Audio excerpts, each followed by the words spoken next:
प्यारे भाइयों और बहनों, मेरा नमस्कार स्वीकार हो। अध्यात्म क्षेत्र में हम आपके लिए आज बताएंगे कि हर कार्य में सफलता प्राप्त कैसे करें।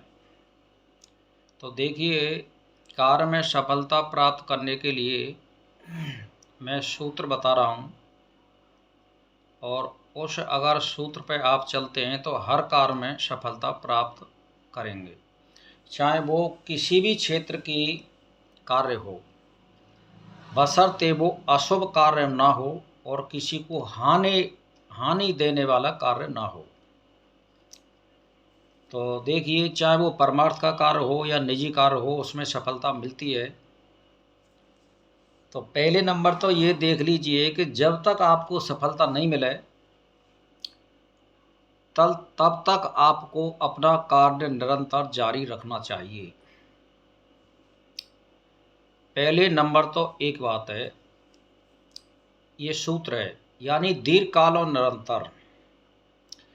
दूसरी बात है अपनी इंद्रियों को कंट्रोल में रखना, यानी कहने का अर्थ है जो मन होता है हमें उसको कंट्रोल में रखना है। नंबर 2। नंबर 3 बात है, हमें चरित्रवान बनना है। तीसरी बात। चौथी बात है सदाचार का हमें व्यवहार करना है। और पांचवी बात है, हमें अपनी वाणी से कभी भी कटु वचन नहीं निकालने चाहिए।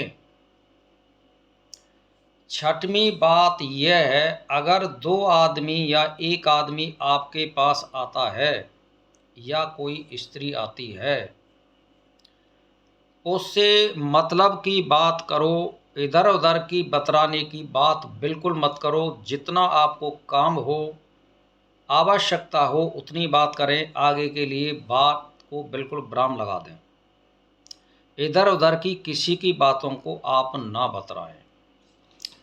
फालतू टाइम हो, आपके पास कोई कार्य ना हो, तो अपने कार्यों में कोई कार्य ना हो, उस समय आप अपने अध्यात्म क्षेत्र के कोई ग्रंथ ले लें, या नहीं है तो ले आएं, उसका अध्ययन करें।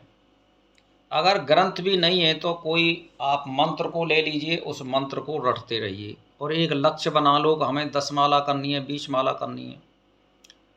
अगर ऐसा समय नहीं है और वैसे ही आप समय व्यतीत कर रहे हो, कहीं जा रहे हो और अकेले हो, तो आप मन ही मन में उस मंत्र का जाप करें और उस लक्ष्य को आप 24 घंटा ध्यान में रखें जो हमने लक्ष्य बना रखा है। तो निश्चित है हर कार्य में सफलता मिलेगी, और गुरु आपको केवल रास्ता बता सकता है, कोई किसी के भाग में कोई शामिल नहीं हो सकता है। आप अपने प्रयत्न और परोस से ही अपने भाग का दरवाज़ा खोल सकते हैं। गुरु केवल मार्ग बता सकता है।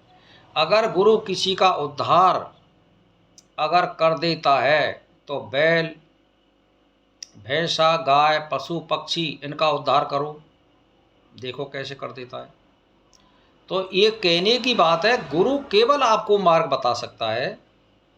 गुरु मार्ग बताने वाला ही होता है। चलने वाला वो मनुष्य या स्त्री हो सकती है, उस मार्ग पर चल के वो गुरु से भी बड़ा बन सकता है, यानी रास्ता बताने वाले से भी वो आगे रास्ता निकाल सकता है। तो इसीलिए भाई और बहनों, मैं तो आपसे एक ही बात कहना चाहता हूँ, अगर किसी कार्य में सफलता करनी है, प्राप्त करनी है, तो मैंने ये 5-6 सूत्र आपके लिए बताए हैं, इसको ध्यान में रखें। सुबह शाम आप परमात्मा का ध्यान और स्मरण जरूर करें। कम से कम एक एक घड़ी यानी 24-24 मिनट तो जरूर करें। ज़्यादा में आप कितना भी कर सकते हो, चाहे वो घर गृहस्थी है या कोई बूढ़ा है या बालक है, सभी को करने चाहिए। इससे जो है अनदेखे पाप करते हैं। और व्रत और तप, एक पांव पे खड़े हो जाना, या 11 का व्रत रखना, सोमवार का व्रत रखना, बृहस्पति का रखना, मंगलवार का रखना, या जैसे एक टाइम भोजन करना, या मतलब फल ही फल खाना, ये तप में आते हैं सब। इनसे देखे भाई पाप कट जाते हैं।